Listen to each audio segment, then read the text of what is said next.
बिस्मिल्लाहिर्रहमानिर्रहीम। अस्सलाम वालेकुम। मैं हूं मोहम्मद समीर और मेरे साथ मौजूद हैं ब्रिगेडियर रिटायर्ड फरूक हमीद साहब। उनसे हम जानने की कोशिश करेंगे कि पाकिस्तान में मुल्क भर में इस टाइम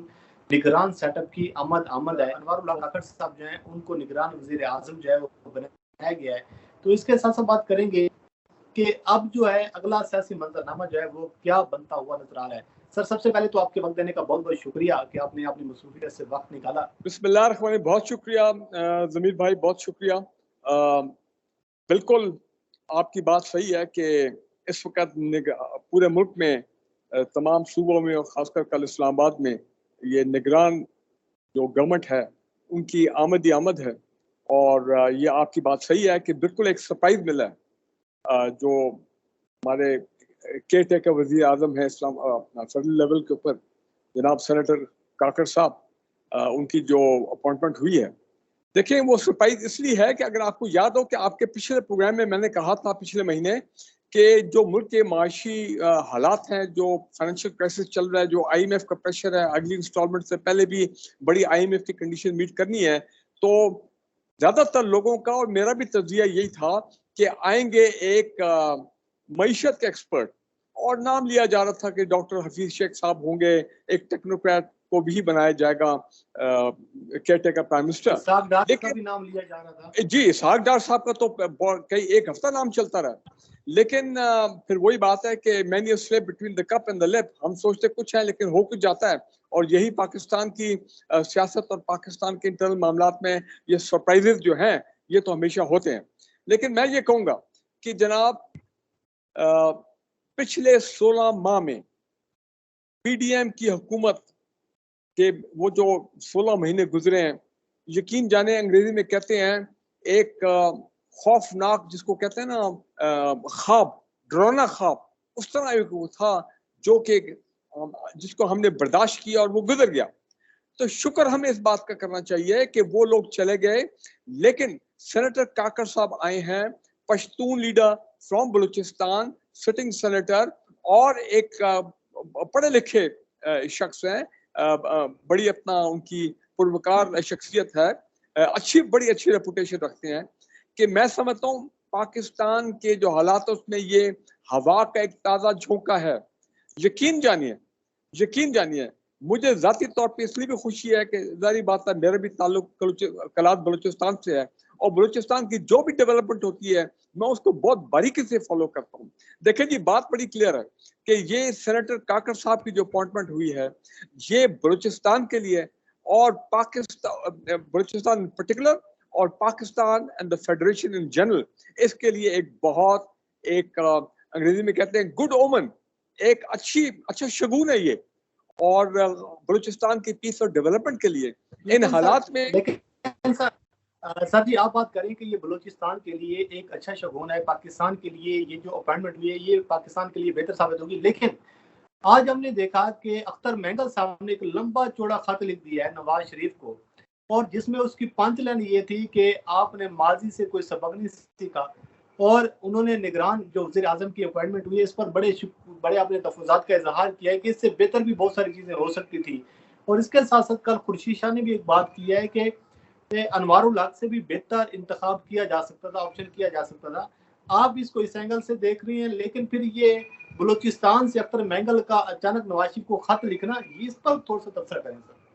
देखिए जी, बात यह है कि जहां तक सेनेटर काकड़ है, मैं ये समझता हूँ कि ये एक राइजिंग, एक नई सोच वाले सियासतदान है बलूचिस्तान की सियासत में। गो कि उनको 6-7 साल से भी ज्यादा अर्सा हो गया है। अब बाप पार्टी में भी वो इन्वॉल्व थे 2018 में, फिर मैंने कहा कि वो बलूचिस्तान गवर्नमेंट के अपना स्पोक्स पर्सन रहे। देखें, काकड़ साहब जो हैं वो एक नई जनरेशन ऑफ पॉलिटिशियन को रिप्रेजेंट करते हैं। एक, मैं ये नहीं कहूंगा कोई टोटली नया चेहरा है, लेकिन वो उस तरह के आप कहें कि उनकी वो सीनियरिटी नहीं है सियासत में जो कि अख्तर मेंगल साहब की है, या बाकी बलोच जो सरदार हैं कबीलों के, या जिसमें वो कितनी दहाइयों से बलूचिस्तान की सियासत या पाकिस्तान की सियासत वो हैं। अख्तर मेंगल साहब का मुझे जो उन्होंने आज बयान में मैंने उनका पढ़ा है, मैंने उस पर 2 ट्वीट्स भी किए हैं और लोगों के रिस्पॉन्स पॉजिटिव आ रहा है। मैं ये समझता हूँ अख्तर मेंगल साहब ने बड़ी ज्यादती की है। अख्तर मेंगल साहब विद ऑल रिस्पेक्ट हमारे सीनियर बलोच रहनुमा हैं, हमारे सीनियर सियासतदान हैं, लेकिन पिछले 5 साल वो जनाब उन्होंने खूब पर्क्स एंड प्रिविलेजेस एंजॉय किए, और ये पिछले 3 हफ्ते में जो अपना जिस तरह के कवानीन हुए बने हैं सारे नेशनल असेंबली में, वो तो एक इत्तेहादी थे। इसका मतलब सब उनकी मंजूरी के साथ, उनकी सपोर्ट के साथ वो कवानीन पास हुए। ये देखे ना, खौफनाक किस्म के कवानीन। हम पूरी कौम अभी भी शौक में कि यार ये कैसे हो गया, लेकिन बहरहाल हो गया। जी बिल्कुल, देखें उनके साथ वो इत्तेहादी थे, उनके अपना वो अब उन्होंने नवाज शरीफ साहब को कंप्लेन ये किया है, जो मुझे समझ आ रही है कि जनाब ये जो सेनेटर काकर की जो अपॉइंटमेंट हुई है, ये इनडायरेक्टली वो ब्लेम कर रहे हैं शहबाज शरीफ को और नवाज शरीफ को कि हमें कंसल्ट नहीं किया गया। क्योंकि देखिए ना, बात वही आ जाती है कि एक यंग सियासतदान उठ के बलूचिस्तान से वो केयर टेकर प्राइम मिनिस्टर बन जाए, कल को अगर मामला थोड़े लंबे हो जाते हैं और वो एक इंटरिम प्राइम मिनिस्टर में कन्वर्ट हो जाते हैं, क्योंकि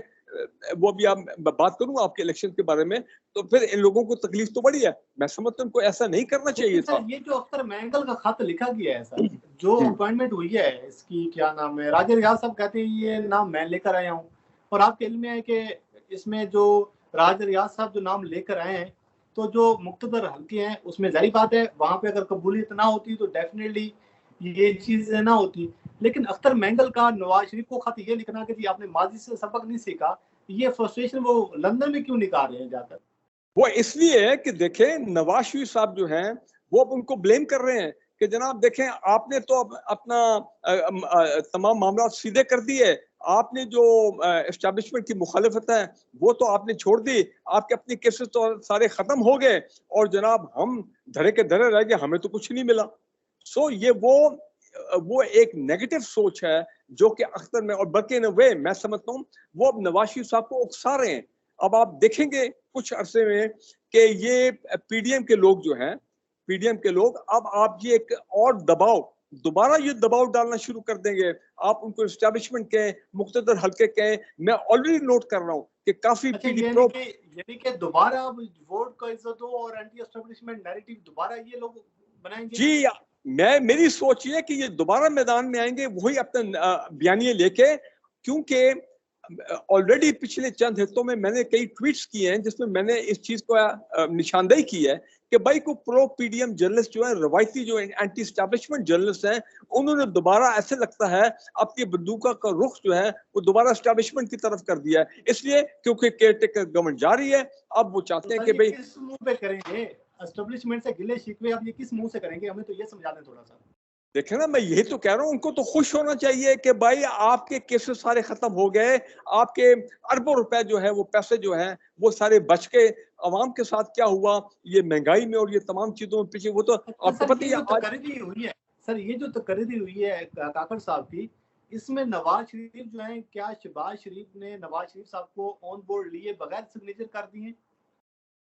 देखिए अब ये शहबाज शरीफ साहब जानते हैं, अल्लाह बेहतर जानता है, नवाज शरीफ साहब जानते हैं। देखे ना, आपके असेसमेंट क्या है, आपका तज़किया क्या है? देखिए हमारी असेसमेंट तो बड़ी क्लियर थी कि जो भी अभी ये केयर टेकर प्राइम मिनिस्टर का नाम आएंगे, ये जो नाम चल रहे थे उसमें जाहिर बात है एवन फील्ड के या नवाज शरीफ साहब के, they will be on board. और कैसे हो सकता है कि उनका छोटा भाई जो है वो उनको ऑन बोर्ड ना दे, लेकिन फिर हो सकता है कि फिर वो उनकी दाल नहीं गली है, और वो तो जाहिर बात है नवाज शरीफ साहब चाहते थे कि सागदार साहब आए ताकि खानदान का ग्रिप जो है, खानदान का ग्रिप पाकिस्तान के रिसोर्सेज, पाकिस्तान की मैशत पे वो कायम रहे। उनको उसकी बड़ी तकलीफ हुई है। अब अगर ये फाइनेंस मिनिस्टर शायद डॉक्टर हफीज शेख आ जाए, ये तो कैबिनेट कल परसों बनेगी तो पता लगेगा। तो मैं समझता हूँ कि जो हुआ है ये बिल्कुल ठीक हुआ है। भाई आप लोगों ने इतना मौज मेला किया 16 महीने, अवाम का भुरकस निकाल दिया, अब आप कुछ थोड़ा दिन जरा रेस्ट करें और काकर साहब को और ये कैबिनेट को आगे काम करने लगे, करने दे। एक बात जरूरी है जमीर भाई जो मैं आपको कहना चाहता हूँ, देखें हमेशा अपना ये अख्तर मिंगल साहब हमेशा इनकी एक एंटी एस्टैब्लिशमेंट सोच तो है हमेशा, ये तो सब जानते हैं, लेकिन इन्होंने हमेशा एक नेगेटिव किस्म की सियासत की। और वो क्या होता था, एहसान कि जी बहुत एहसास से महरूमी है बलूचिस्तान के अवाम में। बिल्कुल मैं भी ये समझता हूँ कि एहसास से महरूमी थी, और लेकिन रियासत ने, हमारी तमाम पॉलिटिकल पार्टी ने, सबको मैं क्रेडिट देता हूँ 2008 के बाद, खासकर नवाब अकबर बुख्ती की डेथ के बाद, और एस्टैब्लिशमेंट शामिल है, फौज शामिल है, जिन्होंने बलूचिस्तान कि जख्मों पर मरहम रखने की पूरी भरपूर कोशिश की है और ये एहसास महरूमी खत्म करने की कोशिश की है। आज आप देखें आम हालात में क्या होता था, एक बलूचिस्तान से एक आता था politician, deputy chairman of the senate, अगर आपको याद हो जोगी साहब ऐसे नाम होता था, मतलब कोई इंपॉर्टेंस नहीं होती थी और यही इनकी क्रिप थी, जेन्युइन क्रिप थी। मैं मानता हूँ कि पाकिस्तान की कौमी धारे में सियासत में हमारा कोई रोल नहीं है। आज अल्हम्दुलिल्लाह मुझे इतनी खुशी हो रही है कि हमारे चेयरमैन सेनेट जनाब बलूचिस्तान से संजानी साहब, हमारे केयर टेकर प्राइम मिनिस्टर जनाब काकर साहब बलूचिस्तान से, और 16 सितंबर को काजी फायद ईसा साहब चीफ जस्टिस साहब वो भी बलूचिस्तान से। देखें ये तो अख्तर मिंगल साहब को खुश होना चाहिए। और मैं इसीलिए कह रहा हूं कि बलूचिस्तान में जो तरक्की का कोई चीज परफेक्ट नहीं है, अभी भी बहुत रूम फॉर इंप्रूवमेंट है। लेकिन आप देखें ये काकर साहब उस वक्त बन रहे हैं केयर टेकर प्राइम मिनिस्टर, और इनका याद रखें इनका बड़ा प्रो पाकिस्तान, बड़ा प्रो बलूचिस्तान और बड़ा प्रो सीपेक माइंडसेट है इनका। और ये मैं बता दूं, देखे जी ये सबको मालूम है, कोई देखी चुकी बात नहीं है कि इनके एस्टैब्लिशमेंट के साथ अच्छे ताल्लुकात हैं, क्योंकि बलूचिस्तान की जो नौयत है हालात की, उसमें एस्टैब्लिशमेंट और सियासतदानों का कि मिलके बलूचिस्तान के जो अमन है और उसमें जो डेवलपमेंट है वो मिलके वहां पे काम किया जा रहा है। तो लिहाजा इसमें तो मुझे कोई शक नहीं है और इसमें कोई बुरी बात भी नहीं है। तो काकड़ साहब की सबसे बड़ी रिस्पॉन्सिबिलिटी है वो तो ये है कि उन्होंने फ्री एंड फेयर इलेक्शन करवाने हैं। नंबर 1 ये है कि दो चीजें आपने एड्रेस करनी है, मेरे पास वक्त भी कम है, कि अब जो लेवल प्लेइंग फील्ड की बात हो रही है, काकड़ साहब आगे क्या तमाम पॉलिटिकल स्टेक होल्डर्स को लेवल प्लेइंग फील्ड दी जाएगी बशमूल पाकिस्तान तहरीक-ए-इंसाफ, और इसके साथ साथ जो इंतखाबात के हवाले से बेयकीनी की सूरत हाल है, ये जो अपना काकड़ साहब ने ये इसका तासुर कैसे ज़ाहिर करेंगे कि जो इंतखाबात के हवाले से बेयकीनी की सूरत हाल है कि इंतखाबात 6 माह में हो रहे हैं, 3 माह में हो रहे हैं, ये जो कॉन्स्टिट्यूशनल बाउंड्री है उसको क्रॉस करें या नहीं करें, तो इस हवाले से आपका क्या तज़किया सर? देखिए जी आपकी बात सही है कि बुक के मुताबिक, आइन के मुताबिक जाएं तो केयर टेकर वजीर आजम का जो निगरान वजीर आजम होता है या प्रोविंशियल गवर्नमेंट्स पे जो निगरान गवर्नमेंटें हैं उनका यही काम होता है कि एक स्मूथ ट्रांजिशन होती है कि आप फ्री एंड फेयर इलेक्शन करा के आइन के मुताबिक अब 90 दिन में होने हैं जो आज की सूरत हाल है, और फिर एक इलेक्टेड गवर्नमेंट जो है उनको आप पावर हैंड ओवर करें। माजी में भी ये होता रहा है, लेकिन एक बात तो क्लियर हो गई है कि 2023 में मुझे कोई इलेक्शन होते हुए नजर नहीं आ रहा है। वो डिजिटल सेंसस की बात हो रही है, नई डिलिमिटेशन की बात हो रही है, इलेक्शन कमीशन ने फैसला करना है, पावर अब उनके पास होगी जो कवानीन पार्लियामेंट ने पीछे पास किए चंद हफ्तों में। तो अब इलेक्शन कमीशन जो है उसकी हम उसका इंतजार कर रहे हैं कि वो अब क्या एक रवैया जो है वो क्या इख्तियार करती है। वैसे अगर देखा जाए तो जब भी मैं कोई एक दो सीनियर सियासतदानों के साथ मैं बैठा हुआ था तो वो सबके पॉइंट ऑफ व्यू यही था कि इस वक्त पाकिस्तान में वो जो इंतखाबात का जो माहौल है, इंतखाबात का जो एक एटमॉस्फेयर एनवायरनमेंट है वो नजर नहीं आ रहा, और इलेक्शन कमीशन भी इस वक्त जरा चुप है। ऑल्दो कुछ थोड़ी इंडिकेशन की हो रही है कि जी हम तैयारी करें ये वो, लेकिन आम हालात में जब एक केयर टेकर गवर्नमेंट आ जाती है तो फिर तो माजी में हमने देखा कि पाकिस्तान में फुल टाइम जो इलेक्शन एक्टिविटी वो शुरू हो जाती है। लेकिन अभी हम देखें कि वो जारी बात है पीटीआई बड़े सख्त ज़ेर-ए-ताब में है, उनका पता नहीं पार्टी का मुस्तकबिल क्या है, उनकी लीडरशिप का क्या है, और पीएमएलएन और ये बाकी जो पीडीएम की पार्टीज हैं ये अभी ये भी बखल इस इंतजार में है कि ऊंट किस पर बैठता है। लिहाजा कम अज कम मुझे अगले साल मार्च तक इलेक्शन होते इसलिए नजर नहीं आते हैं कि वो तो खुद लोग कह रहे हैं, सियासतदान वज़रा कह रहे हैं कि जी सेंसस और डिलिमिटेशन होनी है, हल्का बंदी होनी है, तो वो कम से कम मामला मार्च अप्रैल मई आगे उधर तक तो जाएगा। तो ये इलेक्शन अगले साल होंगे, और उसके बाद ये है कि चीफ जस्टिस साहब आते हैं, क्या पिटिशन लोग लेके आते हैं, तो सियासी मंजरनामा क्या होता है ये तो आने वाले दिनों में पता लगे। लेकिन आपकी बात सही है, काकर साहब के लिए बड़े चैलेंजेस हैं। पहला चैलेंज मेरी नजर में ये है कि जनाब वो पहली मर्तबा इतने बड़े ओहदे पे आए हैं, ठीक है वो सेनेटर भी हैं, उनका आइन की बालादस्ती, रूल ऑफ लॉ और गवर्नेंस अब उन्होंने साबित करना है कि अगर वो वाकई काबिल शख्सियत है और उनको इस पोस्ट के लिए चुना गया है तो वो वाली गवर्नेंस ना करें जो कि हमने पीडीएम के दौर की देखी है, और जो क्योंकि वो उनकी पर्सनालिटी भी सर माजरत के साथ गवर्नर से ज्यादा जो अवाम तो जो झील रही है वो झीलेगी, जितनी महंगाई है, जितना अवाम सफर कर रही है अवाम तो करेगी, लेकिन जो पंजाब हुकूमत कर रही थी, जिस तरीके से वहाँ पे जो विक्टिमाइजेशन हो रही थी, सारी चीजें, अगर उन चीजों को भी काकड़ साहब कंट्रोल कर लेते हैं तो आई थिंक सर पॉलिटिकल जो क्राइसिस है वो काफी हद तक जो है उसको बेहतर होने में जो हो जाएगा। देखिए देखिए आप सही फरमा रहे हैं कि काकर साहब पे एक बड़ी जिम्मेदारी है, कौमी जिम्मेदारी है, आईनी जिम्मेदारी है, मॉरल जिम्मेदारी है। अब अवाम उनकी तरफ देखते हैं कि भाई जो हो गया सो हो दूरियां गया। कम होंगी, दूरियों को कम करना भी सबसे बड़ा चैलेंज है काकड़ साहब का, कि वो एक पूरे पाकिस्तान के लिए निगरान वजीर आजम है, वो सिर्फ एक सूबे के लिए निगरान वजीर आजम नहीं है। और जितनी भी दूरी है उसको कम करने के लिए उनका जो किरदार होगा वो तो सर बड़ा इंपॉर्टेंट है उसमें। जी बिल्कुल, I totally agree with you. बड़ी जिम्मेदारी है और मुझे भी बड़ी एक्साइटमेंट है कि हम देखें कि जनाब इनकी अभी देखें ना, इनकी जो कैबिनेट है वो बहुत इंडिकेट करेगी किस किस्म के लोग ये कैबिनेट में लेके आते हैं। अगर ये वही रवायती लोग आते हैं जिनपे इतने इतने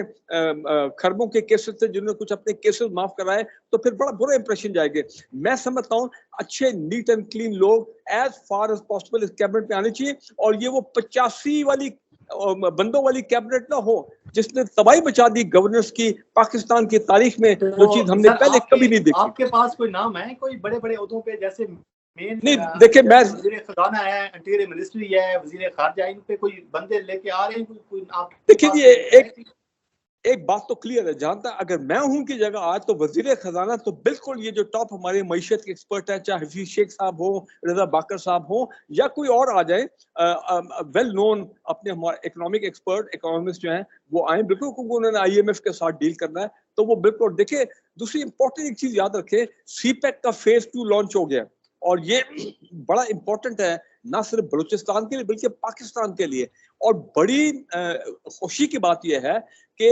बलूचिस्तान में और भी पाकिस्तान में ये गल्फ कंट्रीज मादनियात में आके इन्वेस्ट कर रही है। कल की खबर आप सुन ले कि बैरक कोल रेकोडेक में वो कह रहे हैं कि जिन्हें हम वेलकम करते हैं, और सऊदी अरेबिया ने भी उनके लोगों ने ऐलान कर दिया है कि वो आके एक बड़ा शेयर होल्डर बनेंगे, वो रेकोडेक का जो सोने और तांबे के वहां पे जखायर है। सो बहुत मैं देख रहा हूँ बहुत कुछ होने जा रहा है पाकिस्तान में, इसलिए काकड़ साहब का रोल बहुत इंपॉर्टेंट होगा। इनको बुजदार टाइप साहब नहीं बनना चाहिए, जिस तरह हमने बुजदार साहब देखा था कि ना उनको पता था क्या हो रहा है, नीचे दबा के करप्शन हो रही है, ठीक है ना जी, बस ना उनसे कोई ना वो असर्ट करते थे। काकड़ साहब should be an assertive caretaker prime minister, और जो भी